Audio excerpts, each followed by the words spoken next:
Celia Burrell is you're a biology teacher or a poet, a scientist, all sorts of things. What are you really? I love poetry and I love science, and so I'm putting them together. Science and poetry do Yes. not go together. Yes, they do, and They do not. make science fun. How do you do it? How do you put science and poetry together? I got inspired by a man called Isaac Asimov, and he wrote science fiction like Bicentennial Man, you might have seen that movie, and also I, Robot with Will Smith. And Isaac Asimov also wrote science fact, and he writes in such a way that it becomes crystal clear, and it's really enjoyable to learn science when somebody explains it. Now, I'm going to get somebody else to talk to you in a moment because Okay. I seem to be losing my voice, and I've got such a lot of questions that I want to hear, and I want to hear you give us more of your scientific poetry, because I agree that when you learn something that rhymes, you never forget it. And with us, of course, tonight is Celia Burrell. Remember that name because she's a fascinating woman. Hi, how are you? Welcome to Joy. Thank you very much.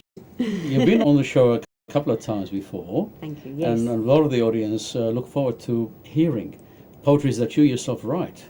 Yes. And I believe you have something to do with crocodiles or something. Oh, yes, I've got a nice little poem about crocodiles because somebody needs to stand up for them. Really? They keep eating people and we all get upset. So I've written a little poem about crocodiles. But just before you start on the crocodiles, you actually write, you've been in the CSIRO's magazine. Is it scientific? Or? That's right, yes. So I've get some of my poems get published in the CSIRO's Scientific magazine, which is a science magazine for children up to 7 years old. 7 years of age. And so the poems have to be a bit simple, but we need to put an angle and a twist on them to make them entertaining.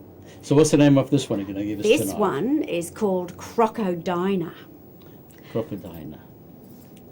The crocodile has every right to fall in love or have a fight. He likes his home, he wants to stay and have a feed and sleep and play.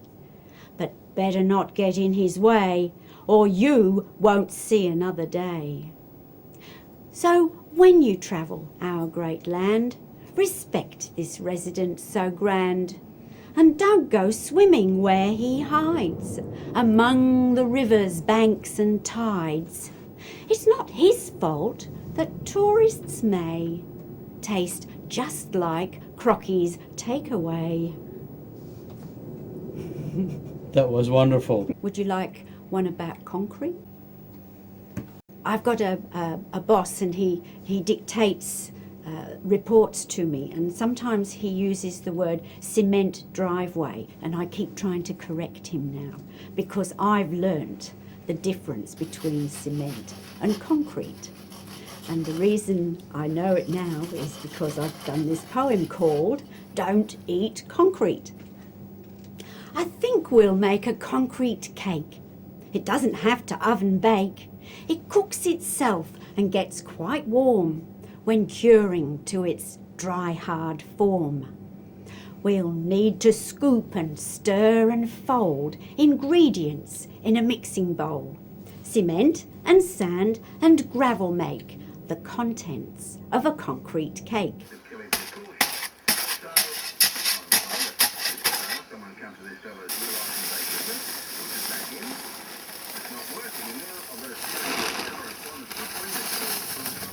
Cement's a powder, coloured grey, that's made from limestone, gypsum, clay. Just like a cake's self-raising flour, it gives our concrete sticking power. The sand's a bit like sugar grits, and gravel's like the dried fruit bits. We'll add some water to the mix and make a sludge that slops and sticks. When poured into a frame of wood, our concrete keeps the shape it should. We'll pat it flat and water it and let it cook and dry and set. Once cured, that slab is hard and tough. So don't go falling on the stuff. Our teeth and concrete shouldn't meet. It's not a cake for us to eat. Wonderful. And obviously you write this yourself. Yes, You and I had a wonderful time discovering how it happens. Yeah. Now this is quite fascinating because you actually take scientific subjects and topics and write something about them, do you? Yes, and it's like my adventure as well that I want to share with other people. Right. And it comes out as these poems. And do you have anything on a website or YouTube that people... Yes. I have a website called Science Rhymes, so it's just www.sciencerhymes.com.au. So give me the name of this one again that you're about to give All us. right, this poem is called Aurora Borealis. Wonderful. A flimsy curtain made of light that dances on a cosmic breeze, like glimpsing heaven's finest cloth, the flowing silk of godly sleeves. A wizard's spell of swirling force, illuminating northern skies. Kaleidoscopic colours that amaze the innocence of eyes. Aurora Borealis is the name we give the northern lights, spectacularly showering its plasma in the sky at night. It's only been some 60 years since science found an answer to this magical phenomenon, creating such an awesome view. The Earth acts like a magnet with its northern and its southern poles, while out in space, magnetic fields provide for us protective roles. The sun, emitting energy of plasma called the solar wind, is radiating particles, but here on Earth, so few get in. Protected quite invisibly 200,000 k's from here, the Earth has formed a barrier. We call it the magnetosphere. But at the poles are corridors where plasma sometimes reaches us. It energizes molecules of air and makes them luminous.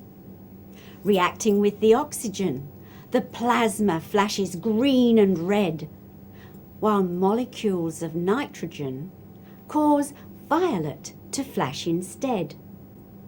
Now, if you've seen these northern lights, you're probably an Eskimo. But YouTube's got some photographs and film, so you can watch the show. So there you have it, ladies and gentlemen, the wonderful things that you learn on Joy's World. This is a wonderful way of teaching science to not only school kids, but to ordinary people like me. I agree, and also myself. It's a great adventure, and I think it's nice to have poetry and science mixed together so it can be funny, inspiring, and also non-threatening. Yes, wonderful. Yes. I know Joy enjoys poetry, and Joy, this is back to you. About this book. There are lots of your poems in this book, Celia. Yes. And it's all about pigs and rats. Sugar. Wow. You write beautifully. Thank you. And that is so interesting. And all your poetry is very informative. And thank you so much for coming onto Joy's World. Thank you very much, We Joy. appreciate you very, very much. It's You're been lovely. a delight. Thank And you. keep smiling, everybody, because this show is all about happiness.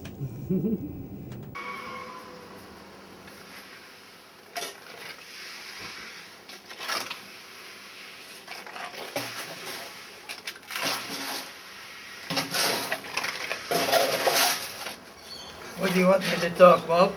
This is Jack, my father. Now, all this work is done because he asked for it.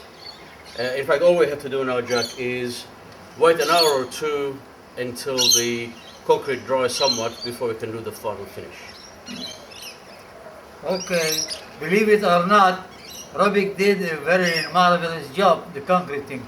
But he did more photography than concreting. Okay. Here. Here. Here. What do you give me now? All right. Okay. Thank you. I think we're